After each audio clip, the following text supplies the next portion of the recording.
Hello दोस्तों, नमस्कार। मेरा नाम है हबी और आप सुन रहे हैं डरावनी कहानी। दोस्तों, आप सभी से विनम्र विनती है कि आप मेरे यूट्यूब चैनल को सब्सक्राइब करें। धन्यवाद। चलिए कहानी की ओर बढ़ते हैं।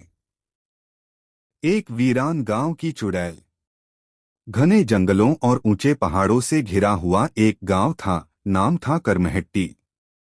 यह गांव कभी बहुत आबाद था, लेकिन आज वहां एक भी इंसान नहीं रहता। टूटे हुए घर, जंग लगे कुएं और सूखे खेत देखकर कोई भी समझ सकता था कि यहाँ कभी जीवन बसता था।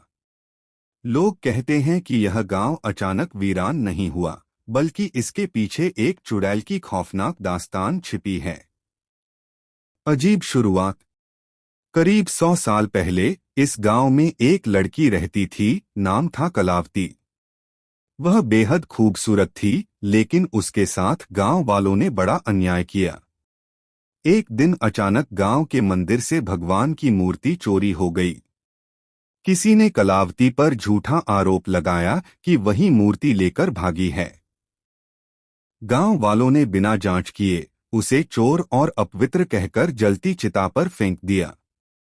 चीखते चिल्लाते हुए कलावती मर गई, लेकिन मरते समय उसने गांव वालों को शाप दिया, तुम सब बर्बाद हो जाओगे, यह गांव कभी आबाद नहीं रहेगा और मैं लौटकर आऊंगी।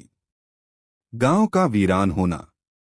शुरू में तो किसी ने उसकी बात को गंभीरता से नहीं लिया, लेकिन धीरे धीरे गांव में अजीब घटनाएं होने लगीं। रात को लोगों को घरों की छत पर किसी औरत के नंगे पांव दौड़ने की आवाजें आतीं। कुएं से औरत की चीखें सुनाई देतीं। खेतों में काम करने वाले किसान अचानक गायब हो जाते।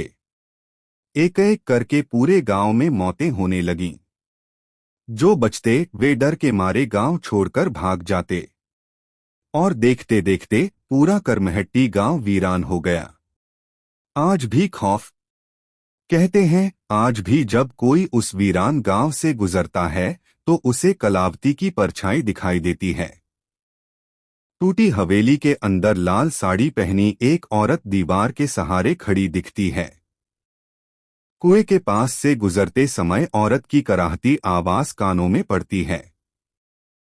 कई बार राहगीरों ने बताया कि आधी रात को गांव के बीचों बीच पुराने बरगद के पेड़ से लटकती हुई परछाई दिखाई देती है। आखिरी किस्सा। कुछ साल पहले शहर से आए 4 दोस्त एडवेंचर के लिए उस वीरान गांव में रात बिताने पहुंचे। उन्होंने सोचा कि यह सब सिर्फ अफवाह है, लेकिन आधी रात को उन्होंने हवेली से पायल की झंकार और औरत की धीमी हंसी सुनी। एक एक करके चारों के मोबाइल बंद हो गए। माहौल इतना सन्नाटा था कि उनके दिल की धड़कनें साफ सुनाई दे रही थीं। अचानक उनके सामने लाल साड़ी में वही औरत खड़ी थी। उसकी आंखें कोयले की तरह जल रही थीं। सुबह जब लोग उन्हें ढूंढने आए तो उनके बैग और कपड़े तो मिले, लेकिन चारों दोस्त कभी वापस नहीं लौटे। इसलिए आज भी कोई उस वीरान करमहट्टी गांव की तरफ जाने की हिम्मत नहीं करता। लोग कहते हैं जो वहां रात बिताता है वह कभी सुबह नहीं देख पाता।